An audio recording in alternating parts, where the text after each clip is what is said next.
You're watching the 10 o'clock news.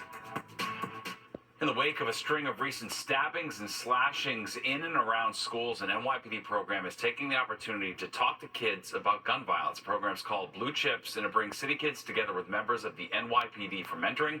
Fox 5's Linda Schmitz in Brooklyn with a look at how members of the department are helping kids build a stronger relationship with the officers who serve their community.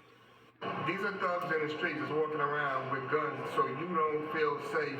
Gun violence taking center stage during an NYPD mentoring program in Bushwick, Brooklyn. It's still a concern regardless of where you live in New York. It is called the Blue Chips program for kids between the ages of 13 and 19, and it is citywide.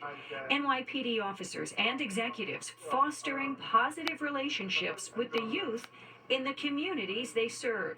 Being that I grew up here, I'm able to understand the same streets that they grew up in. Why do you think a 13-year-old has a gun? There have been several high-profile shootings and stabbings in recent weeks involving children and teenagers.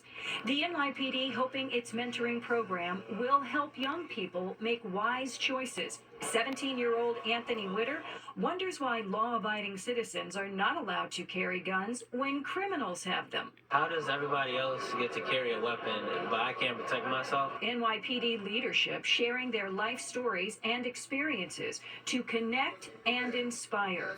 Assistant Chief Scott Henderson left a job on Wall Street about 29 years ago to join the NYPD. I didn't see any fulfillment in it. I just didn't feel that I was making a difference. And I got recruited into law enforcement because of my accounting background. Did you learn anything? Did you get anything out of it tonight?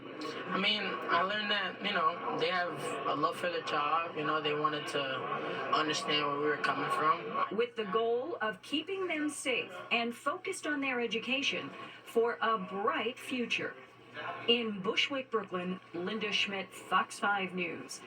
Well, an update to a story we told you about last night. Tenants in Sunnyside, Queens, desperately waiting to find out when they can return home after a fire damaged their apartment building 6 months ago. The owner's been providing temporary housing, but that runs out July 1st. As the tenants scramble to make plans, the Department of Buildings tells us they are now requiring weekly status updates from the building owner. They have not received the latest one, but are following up with the engineer to get a timeline for repairs. Well,